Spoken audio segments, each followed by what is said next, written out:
मैया जसोदा को पता चला तो मैया रोती हुई बिलखती हुई आई। लाला, तू हमें छोड़ कर के मथुरा जा रहे हो? बेटा, तेरी सौगंध खाऊं, मैं जब तक तेरा मुख नहीं देख लेती मुझे चैन नहीं पड़ता। जब तू गौ चराने सुबह निकल जाता है तो जब तक शाम को लौट कर घर नहीं आ जाता तब तक मैं महल की अट्टालिका पर चढ़ कर के केवल तुझे ही निहारती रहती हूँ। जिस दिशा में तू गौ चराने जाता है मैं उसी दिशा को देखती रहती हूँ, उसी मार्ग को देखती रहती हूँ। लाला, मैं तेरे इंतजार में अपनी अखियाँ बिछाई बैठी रहती हूँ। जब तू घर में लौट के आ जाता है तब मुझे कहीं शांति मिलती है। तू मुझे छोड़ के जा रहा है?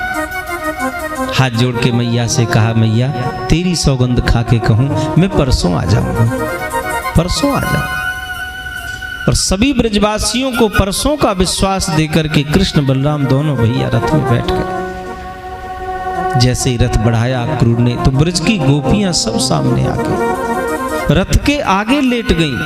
कन्हैया, हमें छोड़ करके आप नहीं जा सकते, जाना है तो हमारे शरीर का अंत करके जाओ गोपाल, लेकिन जब तक शरीर में प्राण सुरक्षित हैं हम आपको एक कदम बाहर नहीं जाने देंगे।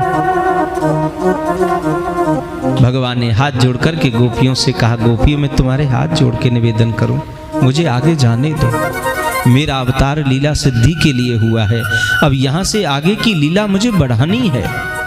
यदि तुम मुझे कमजोर करोगी तो मेरा संकल्प अधूरा रह जाएगा। मैं जिसके लिए अवतरित होके आया हूं वो काम भी तो मुझे पूरा करना है। और तुम्हारी सौगंध खा के कहूं गोपियों मैं परसों आ जाऊंगा।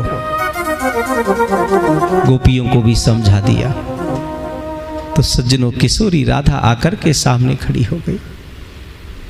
कन्हैया तुरंत रथ से नीचे कूदे, राधा रानी के सामने पहुंचे।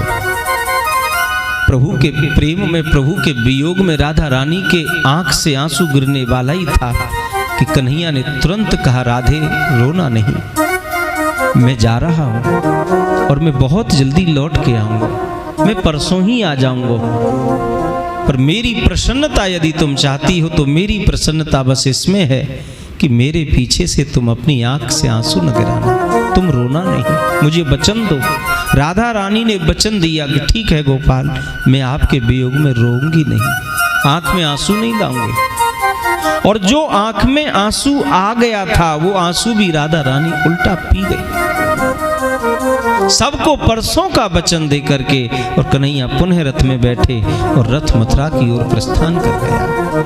ब्रजवासी उस रथ को देखते रह गए, रोते रह गए, बिलखते रह गए। जब तक रथ की ध्वजा चमकती रही, घोड़ों की टापर सुनाई देती रही, उड़ने वाली घोड़ों के खुरों से धूल दिखाई देती रही, तब तक ब्रजवासी उसी रास्ते को देखते रहे।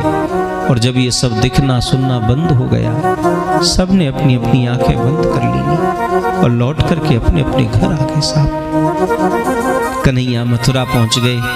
विश्राम घाट पर इन्होंने विश्राम किया। नंद बाबा और ब्रजवासी रात को ही पैदल कुछ निकल गए थे।